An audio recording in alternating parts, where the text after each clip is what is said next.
Então, continuando o nosso caminho de pedras para chegar ao Tribunal Superior do Trabalho, eu gostaria agora de dirigir a minha fala mais particularmente para os advogados e advogadas trabalhistas. E dizer que o Tribunal Superior do Trabalho, como eu falei no outro vídeo, é uma instância extraordinária e que é preciso sim acessar o Tribunal Superior do Trabalho, não só é preciso, como é possível.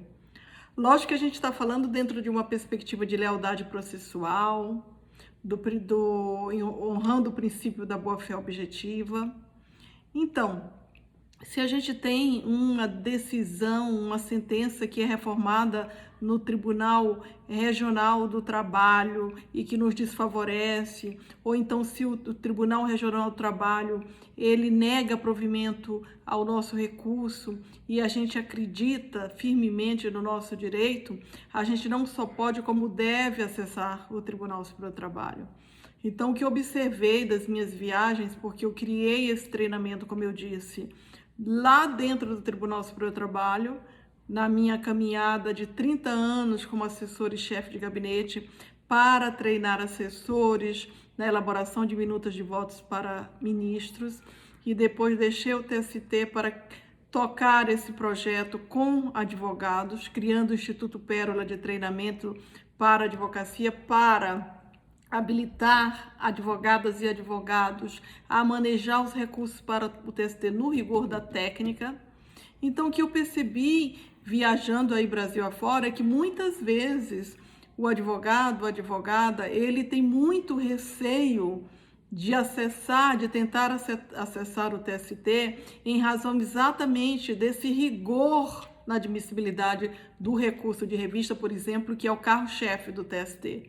Então, assim, receio de estar trazendo custos para o seu cliente. Então, aquele lugar como, mas não passa mesmo, não sobe, a gente não consegue a admissibilidade do recurso. No entanto, a gente tem que se preparar no rigor da técnica.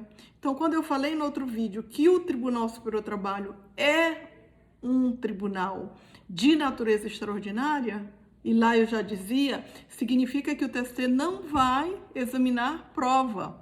Então, esse recurso de revista, esse caminho das pedras, ele tem que ser pavimentado desde a inicial, desde a contestação, desde a elaboração de qualquer peça do processo. Os embargos de declaração são extremamente importantes. A forma como a gente vai manejar o recurso ordinário, as contrarrazões são imprescindíveis para que a gente consiga pavimentar o caminho de pré-questionamento e evitar que a matéria se torne fática. A matéria fática não é porque trata de fatos, é porque nós permitimos, ou por inércia, ou por falha no manejo dos EDs, que ela se torne fática. Então, é disso que se trata, porque quando chega no Tribunal Superior do Trabalho, o que é o recurso de revista? É um confronto de tese. O relator, ele vai confrontar a tese que está no recurso de revista com a tese do acordo regional. Então, se realmente no recurso de revista do reclamante vem o argumento de que havia labor extraordinário, de que havia um contrato de 8 horas, mas o autor, o empregado, ele trabalhava 2 horas diariamente a mais, e o Tribunal Regional do Trabalho diz, não, ele não havia esse labor extraordinário, ele não trabalhava 2 horas a mais. Isso para uma explicação bem simples. Então, quando o relator deste recurso de revista no TST, quando ele confronta tese versus tese, ele vai pensar assim, alguém está mentindo. E aí é que entra a questão da matéria fática. Como eu não posso olhar provas, porque o relator no TST ele parte do acordo regional, eu não posso, é proibido. A súmula 126 do TST, ela é expressa no sentido de proibir o exame de prova. Então, ele vai dizer, eu não tenho como julgar esse recurso de revista. Eu não conheço do recurso de revista com base na súmula 126 do TST. Bom, e o que a gente poderia, ou o que a gente precisa fazer? Então, a gente vai falar num outro vídeo. Obrigada.